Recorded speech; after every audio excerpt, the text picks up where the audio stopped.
Dear students, welcome to the classes of Ray Academy. Today we are studying the chapter on depreciation. इसमें हम पढ़ रहे हैं cell और डिस्पोजल ऑफ एन एसेट। अगर जो एसेट अकाउंट हम बना रहे हैं उस एसेट में कोई अगर एक एसेट बेच दिया, जैसे फर्नीचर बना रहे हैं उससे एक पार्ट बेच दिया, तो उसके अंदर से कैसे प्रॉफिट लॉस डेप्रिसिएशन वगैरह कैलकुलेट होता है उसके बारे में आज हम पढ़ेंगे। तो now see sale of an asset, sale या डिस्पोजल इज वन मीनिंग। अगर बिका नहीं है, हमारा मशीन पुराना हो गया, उसको उठा के फेंक दिया, that is called disposal of an asset. Depreciation on asset is sold is charge from the beginning of the year.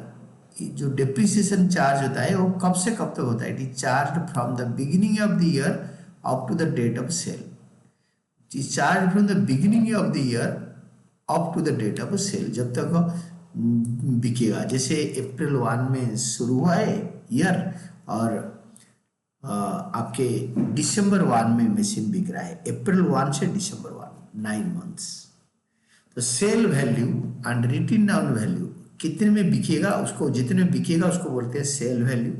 And written down value, written down value का दूसरा नाम होता है बुक वैल्यू। बुक में जो वैल्यू लिखा है, asset में बी डिफरेंट, ये दोनों अलग अलग हो सकता है। सेल वैल्यू एक साइड पे 10,000 में बिका, रिटन डाउन वैल्यू और बुक वैल्यू एक ही चीज होता है, जो बुक में जो वैल्यू लिखा है, जिसमें डेप्रिसिएशन के बाद जो वैल्यू आया है एसेट का, ये दोनों डिफरेंट हो सकता है। अगर if the sale value of the asset is higher, अगर सेल वैल्यू ज्यादा है than the written down value of the asset on the date of sale, it is gain or profit। इसको हम बोलेंगे gain or profit on sale of asset। इसको बोलेंगे gain या profit हो गया asset में। तो gain और profit का जो फॉर्मूला होगा, gain और profit on sale of asset is equal to sale value minus book value। sale value minus book value on the date of sale। And if sale value is less than the written down value, and if sale value is less than the written down value, and if sale value is less than the written down value of the asset, it is loss on the sale of asset। तो loss कैसे आएगा? Loss आएगा book value minus book value of the asset on the date of sale minus sale value. Book value 10 lakh है, बिका 9 लाख में, 1 lakh loss हो गया। तो ये सेल वैल्यू माइनस करने बाद लॉस आएगा। गेन और प्रॉफिट और loss on sale of asset is transfer to profit and loss account. इसको क्या करते हैं ना, प्रॉफिट एंड लॉस अकाउंट को का क्रेडिट साइड में प्रॉफिट ट्रांसफर करते हैं, डेबिट साइड में लॉस ट्रांसफर करते हैं। When the asset is sold the following entries are passed. क्या क्या एंट्रीज होता है देखो, ये जो मशीन या एसेट बेचने में जो प्रॉफिट या लॉस होता है, वो अगर प्रॉफिट होता है तो वो प्रॉफिट एंड लॉस है, वो ट्रेडिंग प्रॉफिट नहीं है। लॉस होता है तो ट्रेडिंग लॉस नहीं है। तो उसका स्टेप्स में एंट्री क्या होता है? स्टेप्स होता है, फर्स्ट स्टेप में depreciation is provided for the period up to the date of sale. मतलब up to the date of sale, जब तक बिका नहीं है तब जिस दिन बिकेगा, beginning of the accounting year से जिस दिन बिकेगा उस दिन तक पहले डेप्रिसिएशन चार्ज करते हैं। उसका एंट्री क्या होता है? If the depreciation is credited to asset account, अगर हम डेप्रिसिएशन को एसेट अकाउंट में क्रेडिट करेंगे तो एसेट अकाउंट का बाई साइड में लिखेंगे, क्रेडिट साइड में it is depreciation account debited to asset account. If depreciation is not credited to asset account, provision for depreciation account is maintained. अगर ये asset account को credit नहीं होगा तो इसमें और दूसरा अकाउंट में जाएगा प्रोविजन फॉर डेप्रिसिएशन अकाउंट। अगर हम दूसरे मेथड में करेंगे तो if provision for depreciation account या एक्युमुलेटेड डेप्रिसिएशन अकाउंट मेंटेन किया जाएगा और एसेट अकाउंट में डेप्रिसिएशन नहीं जाएगा। अगर एसेट अकाउंट में अगर हम प्रोविजन फॉर डेप्रिसिएशन अकाउंट नहीं मेंटेन करेंगे, एसेट में लिखेंगे बाय डेप्रिसिएशन। अगर provision for depreciation account maintain करेंगे उसमें लिखेंगे बाय डेप्रिसिएशन, यानी depreciation account debited to provision for depreciation account. Second होता है provision for depreciation relating to the asset sold is transfer to asset account. जिस दिन हम एसेट को बेचेंगे जो प्रोविजन पर डेप्रिसिएशन है उसके अंदर डेप्रिसिएशन एक्यूमुलेट होता है जब से मशीन खरीदा है till the date of sale, उस दिन वो डेप्रिसिएशन को हम एसेट अकाउंट को ट्रांसफर कर देते हैं। इफ द प्रोविजन पर डेप्रिसिएशन अकाउंट इज मेंटेन्ड, अगर मेंटेन करते हैं तो प्रोविजन पर depreciation account debited to asset account, asset account के क्रेडिट साइड में बाय प्रोविजन पर डेप्रिसिएशन अकाउंट लिख देंगे। Entry for recording sale is passed, जिस टाइम मतलब सेल का एंट्री रिकॉर्ड करेंगे। अगर हम कैश लेकर बेचेंगे तो कैश अकाउंट डेबिटेड, अगर चेक लेकर या बैंक ट्रांसफर के थ्रू बेचेंगे तो बैंक अकाउंट डेबिटेड, अगर उधार में बेचेंगे पार्टी अकाउंट या Ram account debited. Sale proceeds जितने में बेचेंगे, मतलब 10 लाख में बेचेंगे तो 10 lakh to asset account, asset account को क्रेडिट कर देंगे। तो एसेट अकाउंट में बाय कैश बैंक और बाय मिस्टर राम अकाउंट, इसमें सेल प्रोसीड्स आएगा।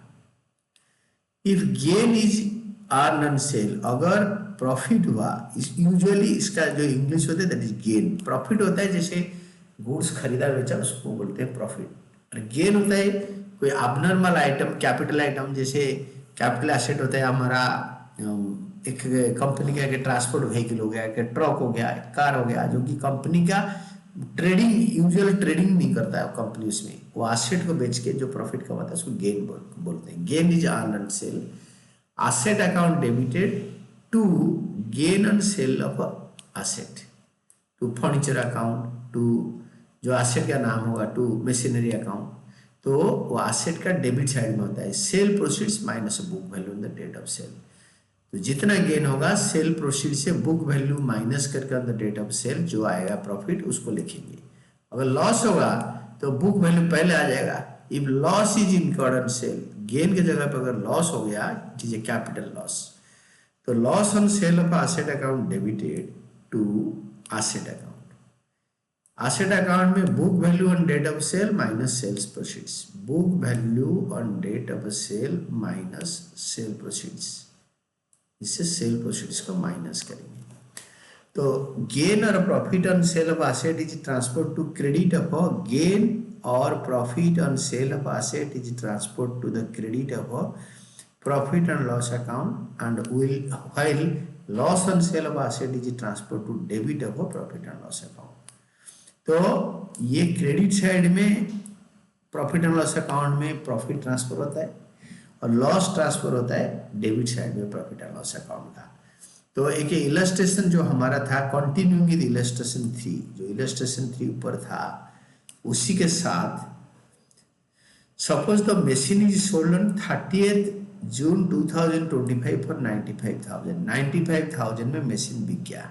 उसी इलस्ट्रेशन 3 को कंटिन्यू करके हम अगर समझेंगे, डेप्रिसिएशन फॉर 3 months, अप्रैल मई जून 3 महीने का चार्ज होगा, चार्ज करके तो दैट इज 3750। कैसे ना, डेप्रिसिएशन 1.5 लाख का मशीन था और अप्रैल में जून 3 महीने का 1.5 लाख का 10% विल भी 15,000, 15,000 का 3/12 हो गया 3750, क्योंकि अप्रैल में जून 3 महीने का डेप्रिसिएशन ऐसे लिखेंगे।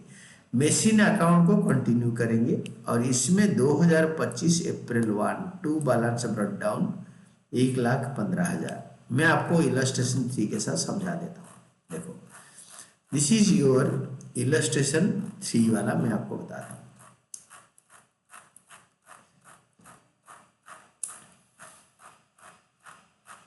आपको सारे रिलेट करके पढ़ना है। This is illustration 5 and this is illustration 3। Illustration 3 में अप्रैल 1 में ये वाला है टू बैलेंस ब्रॉट डाउन, 1,12,500। एक इसी मशीन पे 15,000 रुपये डेप्रिसिएशन हो रहा था। क्यों हो रहा था ना, ये मशीन को हमने 1.5 लाख रुपए में खरीदा था बिगिनिंग में, and the method is straight line method and this is illustration 3। The machine purchase for 1,40,000, 10,000 installation हो गया 1.5 लाख, 10% डेप्रिसिएशन है। ये अभी ये इलस्ट्रेशन हमने यहीं तक करा था, यहीं से उठाकर आगे 3 महीने के बाद बेचेंगे, तो हम उसको बढ़िया समझेंगे, कोई प्रॉब्लम नहीं है। आई एक्सप्लेन यू, एकदम डिटेल्स में समझा दूंगा कि how it is being sold. तो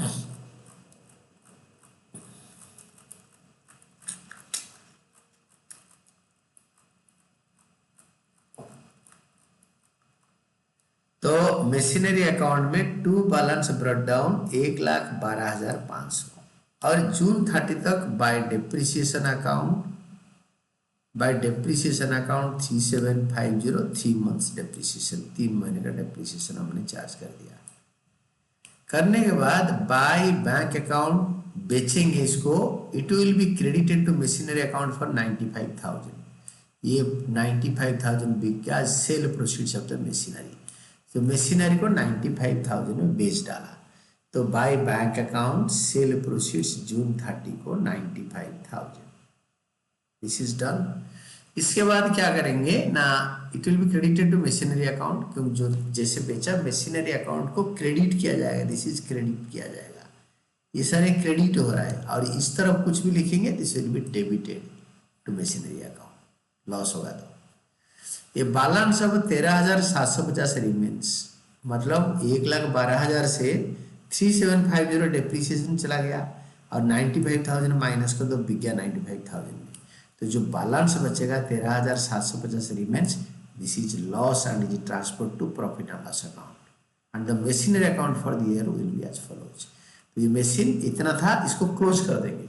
it will be transfer to June 30 को। हम इसको लिख सकते हैं by loss and sale of machinery account, या इसका बढ़िया इंग्लिश होगा by profit and loss account, क्योंकि ये एक इंडिविजुअल बिजनेस हाउस होगा।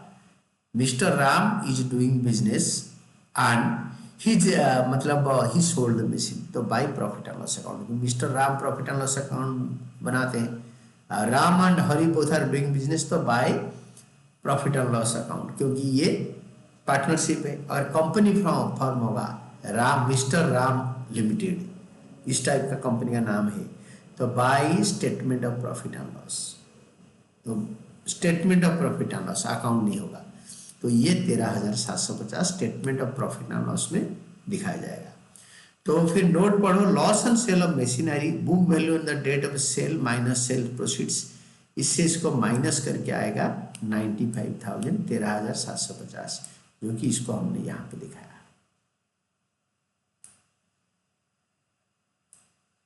This is all about the answer.